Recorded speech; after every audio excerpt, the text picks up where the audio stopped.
o empreender não significa a solução para tudo. É um bom caminho, mas lembrando que existem outras saídas e outras soluções.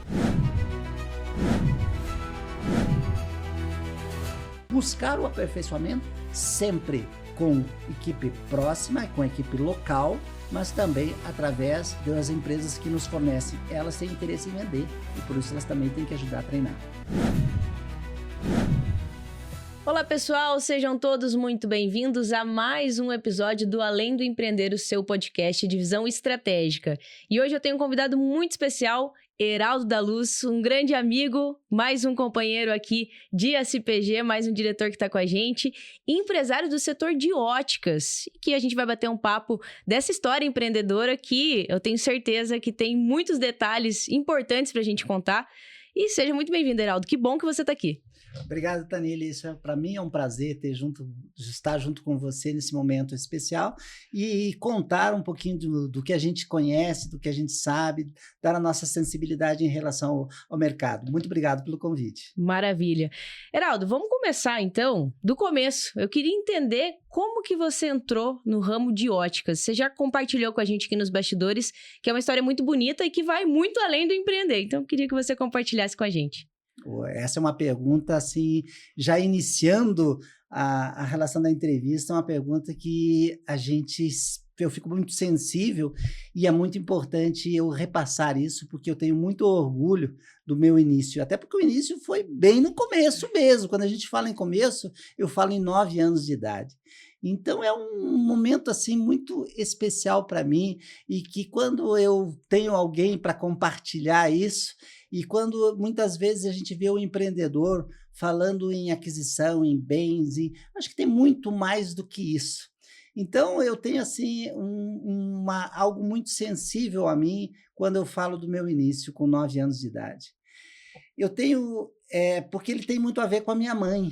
Então, era muito interessante a gente ver hoje o empreendedor querendo botar uma empresa no mercado e coisas assim, mas com 9 anos de idade, vindo de uma família extremamente humilde, vendo a minha mãe, aquela heroína assim, que pensava muito que os filhos tinham que estudar bastante para poder ter uma vida melhor, para poder compartilhar, para não ter tantas dificuldades da vida como ela teve. E por ela não ter estudado, por ela não ter nunca sentado quer dizer, nunca é muito, mas praticamente não sentou num banco escolar, isso foi assim algo que ela sempre buscou dos filhos. Mas ela nunca estudou, não porque ela tinha preguiça ou porque ela não queria, ou por uma questão de oportunidade. Ela não estudou porque não enxergava. Então, isso é extremamente... me marca bastante, porque quando ela sentou no primeiro dia na sala de aula, ela via que ela não podia ver aquele quadro negro de antigamente, ela não reconhecia o papel quando talvez o professor o tentasse ensinar, e por não ver a forma vamos pensar isso há quase 90, 80 anos atrás ou mais, o que se fazia? Não enxerga, não estuda. E por não estudar, ela teve a vida inteira com um pouquinho mais de dificuldades. Passados-se muitos anos, e ela, acho que adolescente, eu não sei precisar o tempo de idade, ela conseguiu ir num médico, um oftalmologista, na época, o oculista, e conseguiu uma prescrição médica e fez um óculos para ela. E aquele óculos ela manteve durante mais de 30 anos, também não sei precisar quanto tempo, usando sempre a mesma peça. E usando essa única peça de óculos, fatalmente, com o tempo, essa peça quebrou e ela colava, ela usava uns algodões no nariz, na orelha, para poder segurar a peça, porque o machucava, e sempre a mesma peça. E ela não comprava outro porque não tinha poder aquisitivo para isso.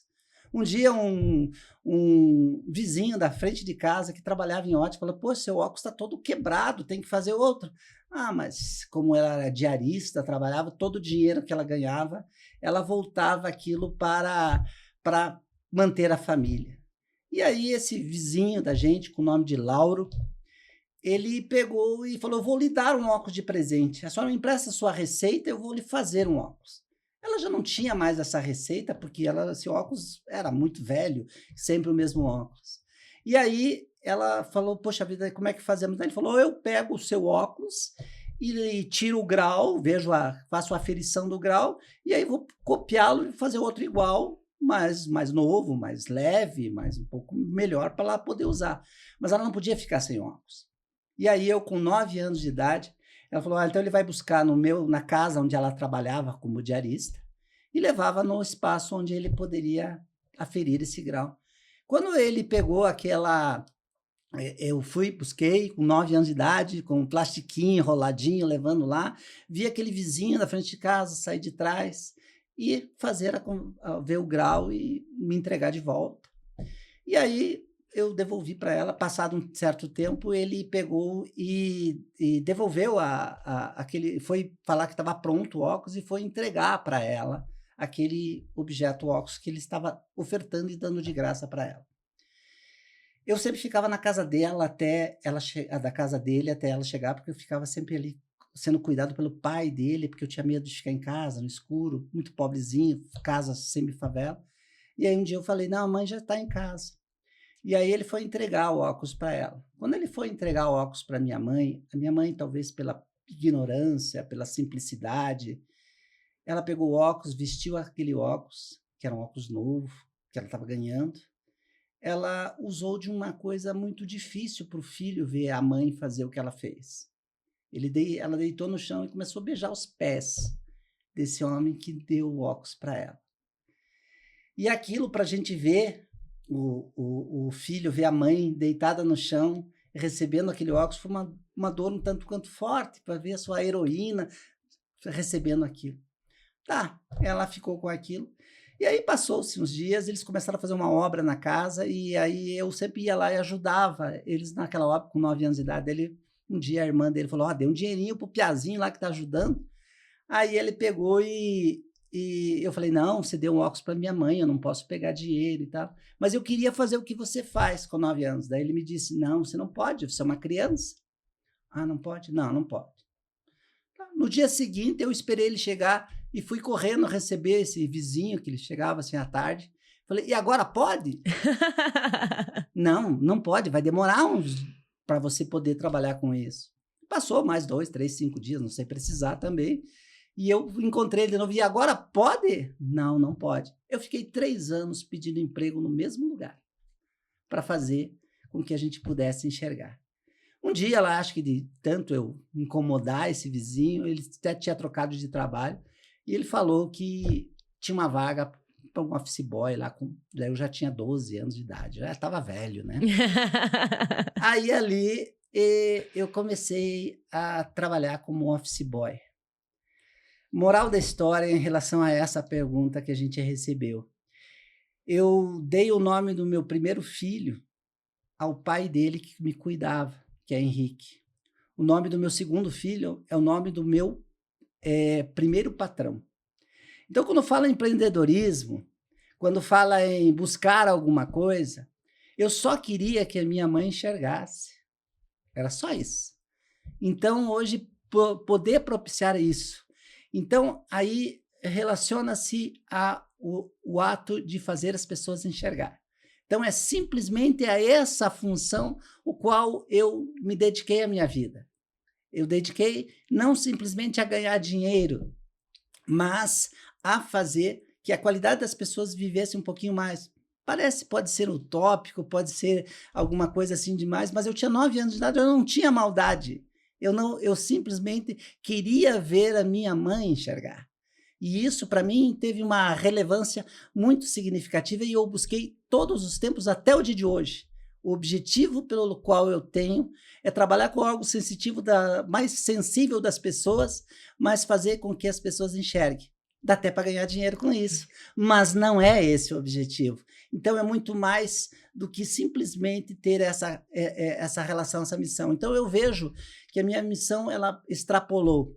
E aí observar de tudo aquilo que eu vi, meus filhos vivenciando isso. Hoje eu tenho uma netinha que, por curiosidade, ou sei lá por quê, ela foi dado o nome de Laura. Talvez tenha a ver com o Lauro, né? Mas assim, não foi nada de propósito isso, até porque eu não participei da escolha do nome. Mas Deus, muitas vezes, nos coloca situações que nos dão muito mais do que simplesmente pensar em ganhar dinheiro. Mas Ele vem ele vem se a gente fizer com bastante amor, com bastante carinho. E aí observar que o óculos mais forte que eu fiz em 46 anos de ótica foi para minha mãe, 25 graus de miopia que ela tinha. Então, automaticamente, ela não poderia enxergar. Mais tarde, a gente conseguiu operar o olho dela e tudo. Ela teve uma qualidade de vida muito melhor. Mas, naquele momento, o ato dela deitar no chão e beijar os pés de um homem é algo bastante importante, que a gente conseguiu passar pela vida. E aí, há uns 3 anos atrás, eu comecei a ir para a Itália, que os grandes empresários começaram a convidar a gente para participar de grandes eventos e tudo, e um dia eu falei, putz, isso aqui é o maior centro do mundo óptico. E aí a minha nora falou assim, esse era o teu sonho? Eu falei, não, meu sonho era a minha mãe enxergar. Isso é consequência.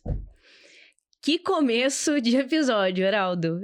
Confesso a ti que obrigada por ter compartilhado essa história. Antes de mais nada, de fato, um dos episódios aqui a gente comentou, o primeiro episódio, na verdade, a gente comentou sobre a importância de contar as histórias das marcas, né? E que potência que é a tua história como empresário, como empreendedor, e com uma verdade muito grande, com um propósito lindíssimo, e tenho certeza que a gente já começou esse episódio de um jeito completamente diferente do que todos os outros, então muito obrigada por compartilhar essa história, e que com certeza vai explicar muita coisa aqui na sequência das nossas perguntas também.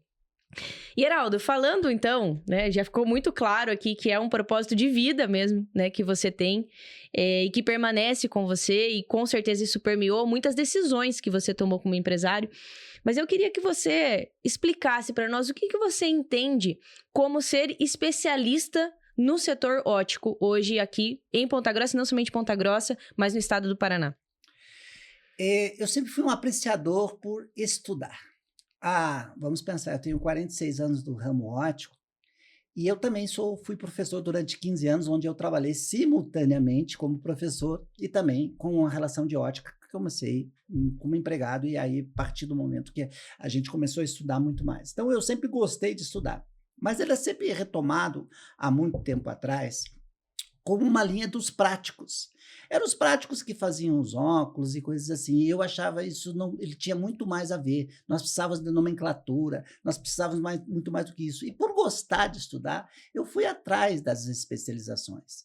Eu, por exemplo, com 18 anos, eu nunca tinha saído de Ponta Grossa, tá? Então, ainda como empregado e ainda com dificuldades financeiras significativas, eu nunca tinha ido a Curitiba, e eu fui fazer meu curso de óptica em Belo Horizonte. Então, aquilo também foi um momento bastante especial, que eu pude sair, ver uma realidade totalmente diferente e entender que é muito mais do que simplesmente a gente fazer a prática. A gente tem que estudar um pouquinho mais. E aí eu me especializei em contatologia, que era o técnico de lentes de contato, que não existia no Paraná. Eu fui atrás disso. E aí, observando que cada vez que eu buscava o conhecimento técnico fora do prático, eu ganhava alguns campos à frente dos demais. E aí, nisso, eu comecei a especializar em diversas áreas, como foi visão subnormal, o técnico em oftalmometria, que são áreas que eu não precisava conhecer para fazer óculos, mas que eram complementares e que para mim foi bastante importante nessa relação.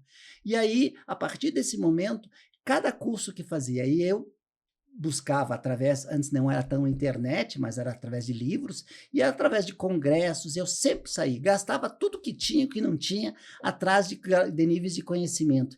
E aí eu fui atrás, por exemplo, eu gosto muito de estudar, 2, 3, 4, 5 cursos anuais fora de Ponta Grossa eu faço. Acabei de vir de um curso de visagismo, porque daí ele faz simplesmente, sai fora da área também, simplesmente de visão. Tem a ver com moda, tem muito a ver com a relação. Hoje o IA, muito forte, acabei também de fazer um curso em Milão da inteligência artificial aplicada aos óculos, então sempre estudando. Então por isso me entendo como especialista, mas por buscar experiência em aprendizagem, e retomo muito mais, porque eu sempre digo assim, em determinado momento a gente acha que a gente sabe pouco e estuda bastante, depois a gente acha que sabe pouco ainda e acha que sabe tudo.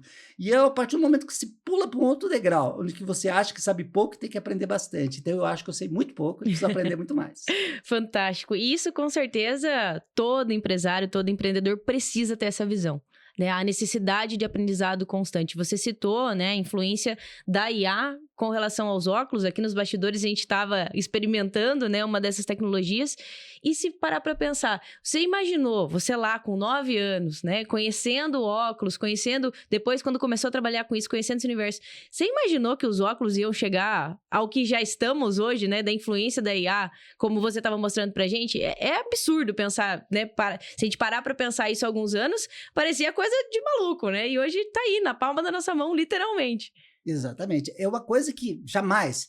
E aí a gente observa a evolução, que parece-me que algumas pessoas até não notam tão evolutivo assim. Mas se ele pensar que 46 anos, então a experiência é importante, serve também, tem o seu valor. Mas a constante aperfeiçoamento vale muito mais. Hoje, eu não faço nenhum produto que tem mais de 4 anos, ou seja, tudo é moderno, sempre. As coisas não duram por tanto tempo e sempre são substituídas por novas tecnologias, por novas características. Por exemplo, nós acabamos de sair das lentes digitais, dos óculos digitais, que já é uma tecnologia extremamente avançada, os óculos e as tecnologias de HD em relação às lentes, aos múltiplos pontos de centro, que eram coisas fantásticas, alta inovação, e agora nós mudamos já, viramos o disco, já estamos na inteligência artificial e que aquilo já está quase ficando obsoleto. Fantástico. E, Heraldo, como que você faz, justamente nesse universo que está se atualizando tanto, como que você faz esse processo de seleção dos teus fornecedores, né? Imagino que, no teu caso, é essencial ter bons fornecedores, tanto por conta, né, da tecnologia que vai avançando, o mercado vai mudando, então o seu consumidor também começa a pedir por coisas diferentes. Como que você faz essa seleção para estar sempre tão atualizado assim? Olha que pergunta maravilhosa para me responder, porque aí é onde eu sou bom, né? Porque essa é um detalhezinho que até a aplicação em relação às minhas meninas, as pessoas que trabalham junto com a gente, é que para escolher bons fornecedores, para ter essas relações, você automaticamente conduz muitos nomes, muitas marcas, e é preciso ter isso. E isso lá do trás eram os meus sonhos. Então a gente envolveu a seguinte situação: não vender nunca nas nossas casas óticas armações. As meninas estão proibidas de vender armações, lentes multifocais, nada disso. Que é uma prática. Como? Não vende lente? Não vende armação? Não, não. A gente vende marcas, a gente vende nomes. E isso não significa produto caro. Na verdade, é equivalente a qualquer produto, mas tendo procedência. Então, os meus fornecedores hoje são os maiores do mundo. Isso porque a gente veio chegando ao patamar e fazendo análise, e eu gosto de fazer essa análise, porque o mercado ele é muito evolutivo e as grandes empresas hoje se aproximam uma da outra. Elas não se compram, mas elas se aproximam e vão criando um mercado que você tem produtos de boa qualidade. E isso, há muitos anos atrás, eu já via. Tenho que me amparar e me colocar ao lado dos grandes, daqueles que estudam tecnologia, já porque eu gosto de estudar. Então, automaticamente, não poderia ficar em empresas que não eram voltadas para isso. Para poder fazer minha mãe enxergar, tinha que ter tecnologia. Então, eu sempre voltei, sempre capacitei em cima disso. E o mercado foi me conduzindo e eu acabei também sendo parceiro dos maiores empreendedores do ramo óptico do mundo. Hoje eu viajo 2 vezes por ano para a Itália, para Milão, para ver as tendências um pouquinho antes dos outros. Fantástico. Estar bem conectado é sempre importante, né, Heraldo? E eu tenho certeza que, justamente por isso, você teve uma visão estratégica, você tem uma visão estratégica, onde você tem diferentes marcas assinando as suas óticas, né? Então, enquanto nome de loja mesmo, você tem diferentes marcas. Algumas são franquias, outras são marcas que você desenvolveu. E eu queria que você comentasse um pouquinho dessa estratégia que você tem, né? De ser franqueado em alguns casos, em outros casos ser realmente o empresário que está ali pensando a estratégia. Como que você mescla essa frente em alguns momentos ser franqueado, em outros momentos ser marca própria? E como você aproveita dessas estratégias para crescer cada vez mais seus negócios? As coisas foram caminhando. Hoje, na primeira loja ao qual eu adquiri, isso já há mais de 30 anos, que daí eu passei a ser um empreendedor e não simplesmente um operador, eu entrei numa marca que, por Deus, hoje é a marca mais antiga do estado do Paraná, que é a marca Especialista. Então, isso aconteceu nessa primeira marca, mas eu ainda tinha ela como muito pequena em relação a produtos. Meus fornecedores ainda naquele momento eram fornecedores caseiros, daquilo que se trazia, e eu procurei amparar sobre isso. Então, eu sempre entendi que o produto era muito bom. No segundo momento, eu entrei com uma outra marca, que aí ela fugia da parte especificamente técnica do fazer o bem feito, mas ter uma ligação ao público consumidor final. Para isso, nós buscamos hoje empresas que trabalhavam um pouquinho de marketing, coisas assim, para mim poder expandir num outro segmento, que era o segmento mais de luxo. Então, eu tinha o primeiro segmento técnico e o segundo segmento luxo. E aí o mercado foi se caminhando, porque aí a gente via em outros segmentos, e não basicamente no segmento óptico, grandes empresas tomando conta do mercado, porque tinham seus chamados franquias. Então era uma empresa pequena, mas ela se tornava grande porque ela fazia parte de um contexto. E como fazê-lo? Somente eu correndo atrás desse mercado. Como eu achava a necessidade de abrir mais pontos, eu automaticamente também entrei em pontos de lojas próprias, onde eu digo que a principal marca que tem lá dentro é a minha, ou seja, o nome da loja. Então eu agrego a elas junto a isso e trago também franquias de fora, que são grandes fornecedores e que têm uma habilidade maior de comunicação com o público consumidor final. E com elas eu aprendo bastante como trabalhar. Com elas também eu tenho acesso a algumas tecnologias que talvez como loja individual eu não tivesse. Então eu faço essa mistura e consigo fazer hoje um bom trabalho. Foi difícil chegar, porque as grandes franquias, elas até não gostam muito desse perfil de você ter a sua loja própria e também ter a sua franquia. Mas assim, bem ajustado, como eu tinha um bom nome, inclusive algumas franquias falavam assim, vamos virar o seu nome para o nosso nome, mas o meu negócio está dando muito certo para mim virar. Eu aceito estar com vocês, também participar com as minhas tecnologias, com aquilo que eu sei, mas gostaria de reconhecer que o teu. Foi difícil. Foi um momento muito complexo, inclusive tinha franquia que eu queria e não poderia ter, aí eles me liberaram outra franquia, depois de um certo tempo eu consegui abrir novos espaços, hoje faço parte do conjunto de franquias maior, que tem maior quantidade de lojas no Brasil, então isso para mim já é uma significação, mas é um caso aprendendo com o outro e o público consumidor final é diferente, então tem espaço para tudo. Fantástico. E aí é visão estratégica de negócios total. E eu sei, né, Heraldo, que a gente está falando também de um segmento que é o atendimento direto ao público, que é comércio, é o varejo.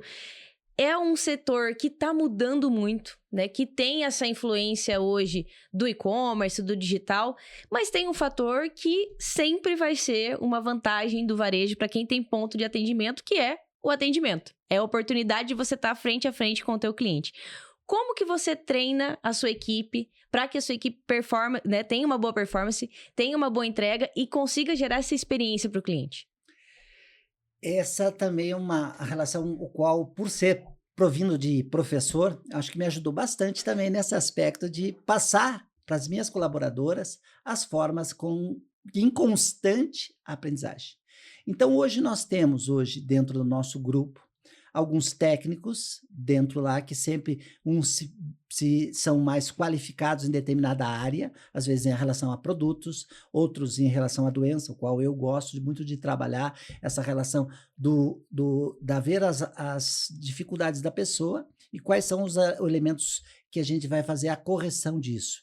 Mas daí tem para isso os produtos, aí eu também tenho dentro da nossa equipe essa condição. Só que são condições que hoje também vêm muitas vezes sendo ultrapassadas, porque os nossos fornecedores também são parceiros, querem que venda o produto deles.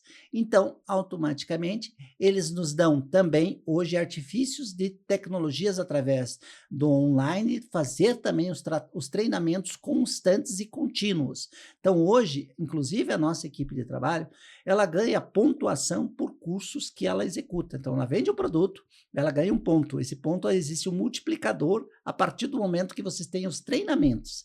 Então, por isso a parceria com grandes empresas funciona muito, porque hoje as minhas meninas não só ganham do nosso conjunto, das nossas colaboradoras, não ganham somente da nossa empresa, mas ganham também do fornecedor. O fornecedor nos ajuda a bancar o trabalho delas, e isso tem que estar em constante. Então, buscar o aperfeiçoamento sempre com equipe próxima, com equipe local, mas também através das empresas que nos fornecem. Elas têm interesse em vender e por isso elas também têm que ajudar a treinar. Fantástico.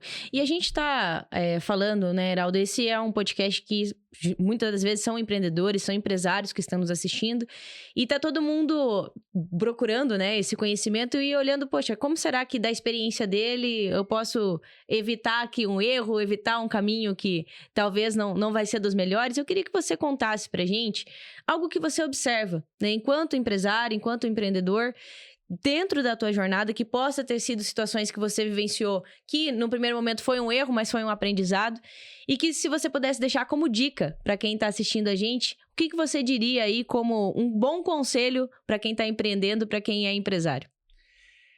É bastante interessante a gente ver pessoas com grandes níveis de mutação de trabalho. Tenta uma coisa, não dá, tenta outra, não dá. Muitas vezes fica sempre escravizado por ter que contratar profissionais da área. O primeiro aspecto que eu acho muito importante, mas não primordial, mas muito importante, é você conhecer o que você vai fazer. Então, por exemplo, o aquém do além, surgir, vou vender sapato amanhã, eu não tenho know-how para isso. Então, eu entendo que ter um pouquinho de know-how, ter uma expertise anterior tem grande valor para que você também não possa ser levado ao mercado ou teus colaboradores que te ensinem. Eu acho que isso é uma das características. Acho que um pouquinho de know-how as pessoas precisam ter. Eu digo um pouquinho porque você treina e você aprende, ninguém nasce sabendo, então é essas características. Eu, como faço parte tanto de lojas físicas em rua quanto em shopping, a gente vê que principalmente em níveis de shopping, há muitas pessoas ou empreendedores que nunca viram aquele segmento, mas querem estar lá porque acham bonito aquilo, acham bonito ver o sábado à tarde, ou domingo, ou uma sexta-feira, aquilo lá bombando e vou ganhar muito dinheiro, e às vezes esquece que tem segunda-feira de manhã, onde está tudo parado, onde não tem ninguém, e que você vai precisar estar lá, precisar estar com a loja aberta. Então, é muito importante você observar que você tem que estar ciente do que é bom, do que é ruim, lembrar que esporadicamente estamos vivendo um momento agora muito difícil de mão de obra, pessoas que estejam, e não simplesmente aquelas capacitadas, mas também ter aquelas pessoas, até para as funções mais básicas da loja, às vezes falta. E aí é preciso entender que às vezes é o empreendedor que vai ter que pôr a mão na massa.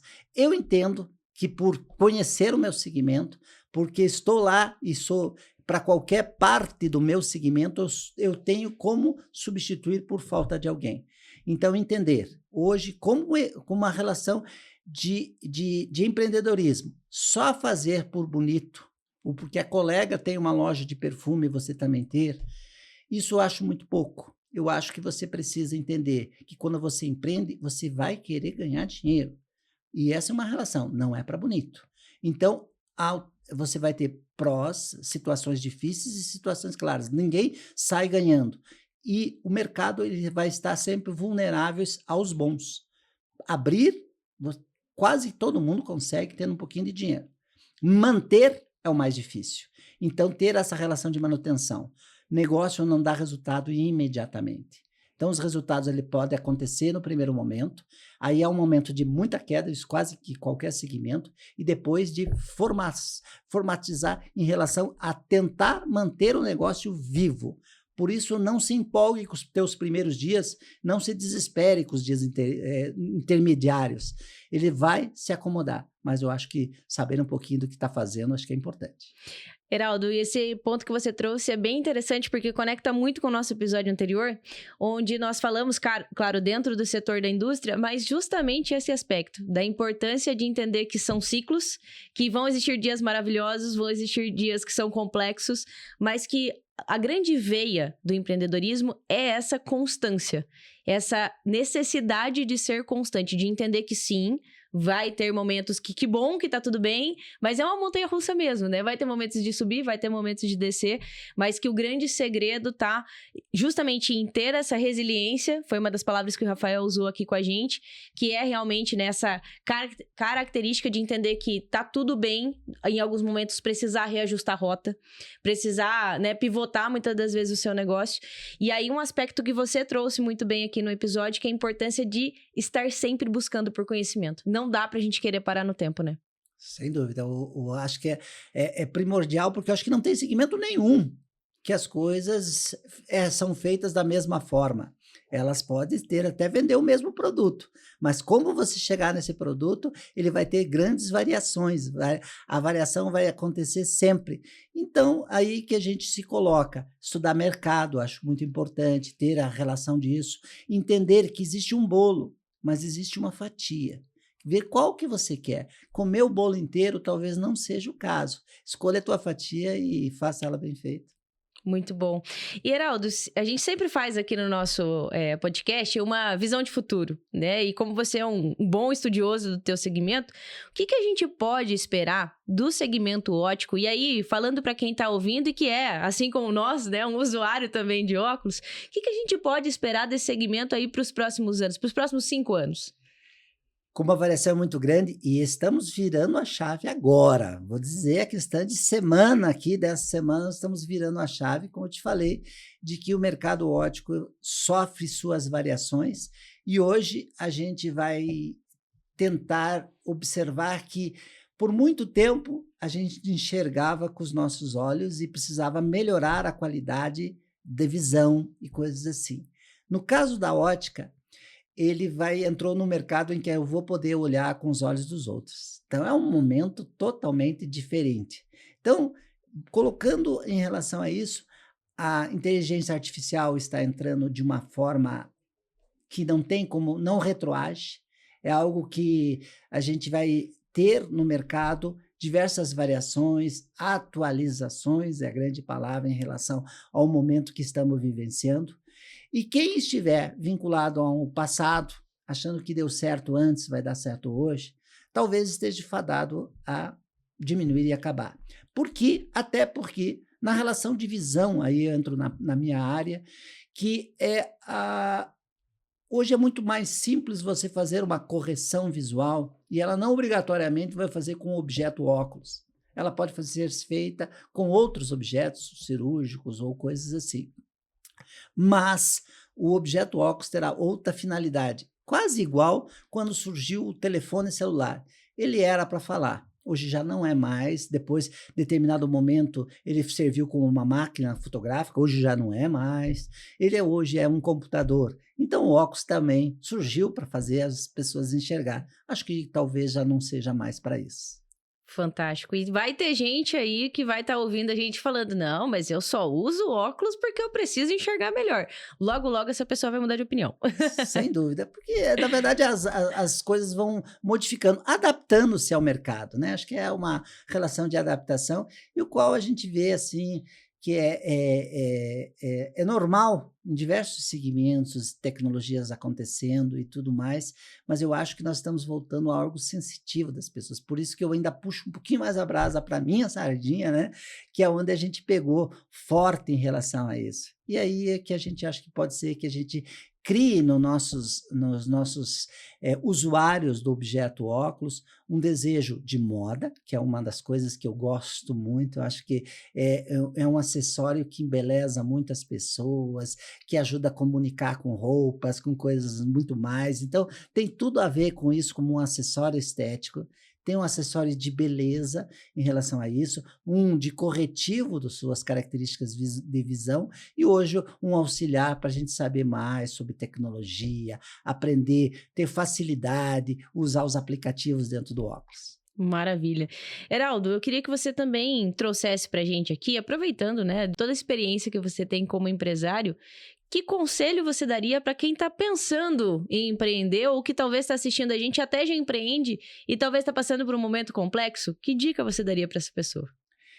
O empreender não significa a solução para tudo. É um bom caminho, certo? Eu acho que o ato de empreender está tanto quanto na moda, mas lembrando que existem outras saídas e outras soluções, porque acho que às vezes a gente tem que crescer, crescer, crescer, até a gente empreender. Existem aquelas pessoas que nasceram para investir, que é uma forma, o empreender é outra forma, tem as questões de gerir, que é também uma forma, e o de operar. Então, você tem que entender quais são as suas aptidões em relação a isso. Às vezes você é um bom operador, às vezes é um bom gestor. se tem dinheiro para investir ou não, tem boas ideias, e esse, para boas ideias, é que a gente busca o empreendedor. Então, as pessoas têm que buscar este mercado, entender primeiro a si, para depois correr atrás daquilo que se posiciona. Ver que não existem ideias mirabolantes, porque provavelmente alguém já teve essa ideia que você acha que é só tua, né? Então, ter isso. Porém, se você se vê como um empreendedor, se você se vê que você tem boas ideias, vá ao mercado. Primeiramente, para mostrar o teu produto, como eu mesmo fiz em relação a isso. A expectativa se você entender que empreender é apenas ganhar dinheiro, você está fadado a ter dificuldades, porque ele pode, em determinado momento, não ser isso que você espera. Ele pode também e deve ser o retrospecto final da cadeia em que você ganhe com isso. Mas lembre-se, a ideia, já que o empreendedor é um elemento de ideias, esta ideia ela tem que primeiro modificar uma sociedade para depois você ganhar com ela. Quão importante foi o episódio de hoje? Eu confesso a você que eu tô impactada mesmo, de verdade, de coração, com o que a gente conversou. Pessoalmente faz muito sentido ouvir tudo que você falou, de entender qual que é o verdadeiro propósito das coisas. O nosso primeiro episódio, onde o Alan fez, né, a passagem de bastão para mim aqui na condução do Além do Empreender, a gente falou um pouco sobre isso, né, a importância da gente reconhecer aquilo que é mais essencial mesmo dos nossos negócios. Porque no final das contas, se a gente parar para só oferecer serviços ou só oferecer um produto, aí a gente começa a brigar por preço, a gente entra numa outra seara que não é o que a gente está discutindo aqui. Então, que bom que a gente teve esse episódio, que bom que a gente falou sobre isso. Confesso que foi muito além do que eu havia projetado aqui no nosso episódio, que a ideia era falar muito mais só sobre negócio e tudo mais, e aí você chegou com essa história tão forte desde o início, e aí isso trouxe um tom ainda mais humano para nossa discussão. Então, eu queria deixar aqui o microfone aberto para ti, para que você possa contar aí como que o pessoal consegue entrar em contato com você, quais são os Instagrams, enfim, também das suas lojas, que esse é o momento merchan agora. Você tá microfone aberto para o seu merchan. Gente, primeiro de tudo, eu quero agradecer, Tanila, a gente poder estar aqui trocando umas ideias. Eu acho que não só a gente passou a nossa ideia, mas também a gente sempre aprende. A gente aprende também a conversar, falar no público final, ter a relação de entender que, às vezes, a gente tem coisas para misturar, aprender e também ensinar. Então, a gente está nas óticas Optiluz. Em relação a isso, nosso ambiente é mais físico, vamos ter já uma nova loja nesse novo empreendimento que está surgindo na cidade também isso. Temos a marca especialista, que é aquela marca bastante técnica, que a gente realmente está ali. Também estamos em lojas de rua, estamos em lojas de shopping. Temos a marca Kodak, que é uma marca única, tem o seu público direcionado para isso. E temos marca fora da cidade. Então, eu quero simplesmente colocar vocês hoje que buscar um produto de qualidade, ter isso, lembrar que em relação a preço é um elemento pelo qual a gente muitas vezes deve buscar, mas a gente sempre hoje faz uma pesquisa de mercado, hoje eu até digo, ninguém vende mais barato que eu, no produto que eu tenho, que simplesmente vai te dar qualidade e visão. Ter um cuidado, acho que é bastante importante, porque hoje cuidar da visão é tão importante. Eu que tenho como histórico uma mãe que não enxergava, eu vejo isso e olhar que as pessoas precisam buscar e ter, nesse primeiro momento, a questão de enxergar bem. Depois é ficar bonito, porque aí tem umas peças que realmente deixam bastante inteligente. E agora, a tecnologia no IA. Isso você vai ter tudo nas nossas lojas. Maravilha, Heraldo. Obrigada mais uma vez por estar aqui com a gente. E, claro, eu agradeço você que nos acompanhou em mais um episódio do Além do Empreender, o seu podcast de visão estratégica. Um super abraço e até mais.